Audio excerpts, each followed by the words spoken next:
ये रहा एक मजेदार तथ्य। जब हम अपनी पसंद का खाना खाते हैं तो हम अपने भोजन को आराम से चबाते हैं, स्वाद का आनंद लेते हैं। हालांकि जब हम कुछ उबाऊ खाना खा रहे होते हैं तो हम उसे जल्दी से खा लेते हैं, लेकिन खाने को निगलने की आदत पाचन के लिए खराब होती है। पाचन तंत्र शरीर को पोषक तत्व उपलब्ध कराता है और ऊर्जा प्रदान करता है। हमारे द्वारा खाए जाने वाले स्वादिष्ट भोजन से शरीर को ऊर्जा मिलती है, लेकिन हम जो खाना खाते हैं वो असल में कच्चा पदार्थ होता है और शरीर को उसे पचाकर उसमें से ऊर्जा निकालनी होती है। जैसे ही हम भोजन को काटते हैं और उसे चबाते हैं तो मुंह में ही पाचन की प्रक्रिया शुरू हो जाती है। यह पाचन की लंबी प्रक्रिया में पहला कदम है। मुख से भोजन ग्रसिका से होते हुए नलिकाकार संरचना द्वारा आमाशय तक जाता है। आमाशय की भित्ति में मांसपेशियां सिकुड़ जाती हैं। इस प्रकार भोजन आमाशय में नीचे की तरफ चला जाता है।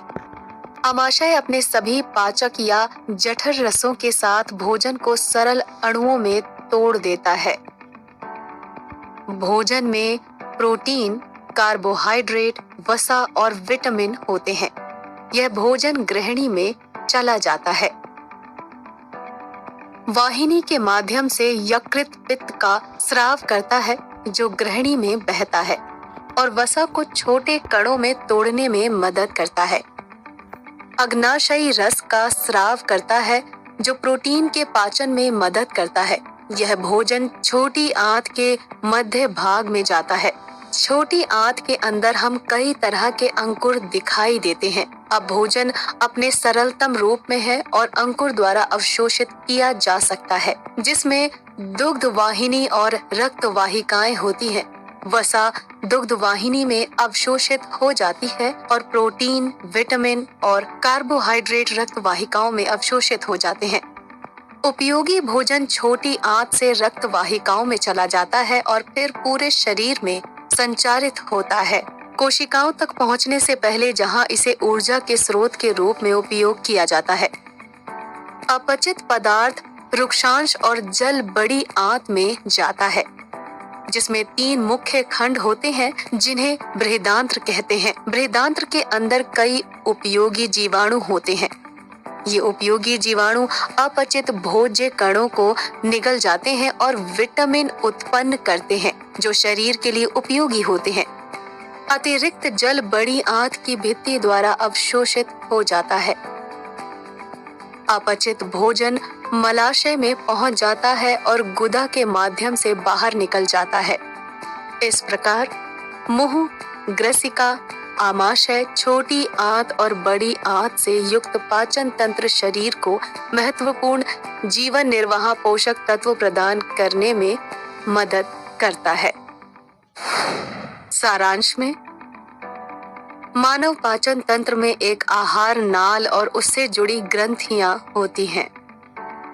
मानव पाचन तंत्र के विभिन्न अंग मुख, ग्रसिका, आमाशय, छोटी आंत और बड़ी आंत है। मानव पाचन तंत्र से जुड़ी ग्रंथियां यकृत और अग्नाशय है। भोजन का पाचन मुख से शुरू होता है। आमाशय में गैस्ट्रिक रस प्रोटीन को छोटे छोटे कणों में तोड़ने में मदद करता है। छोटी आंत में यकृत से पित्त वसा को तोड़ने में मदद करता है और अग्नाशय से अग्नाशयी रस प्रोटीन को छोटे कणों में तोड़ने में मदद करता है। छोटी आंत की भीतरी सतह पर मौजूद अंकुर पचे हुए भोजन को अवशोषित करने में मदद करते हैं और इसे पूरे शरीर में संचारित करते हैं। अतिरिक्त जल बड़ी आंत में अवशोषित हो जाता है और अपचित भोजन गुदा के माध्यम से बाहर निकल जाता है। हमारा शरीर अद्भुत है। हमारे शरीर का कोई भी अंग जो क्षतिग्रस्त हो जाता है वो स्वयं की मरम्मत करने में सक्षम होता है, लेकिन एक अपवाद है। दांत मानव शरीर का एकमात्र हिस्सा है जो अपने आप ठीक नहीं होता है। इसीलिए दांतों की देखभाल करना बेहद जरूरी है। तो अपने दांतों को ब्रश करें और इसी तरह की रोचक वीडियो हमारे साथ देखते रहें।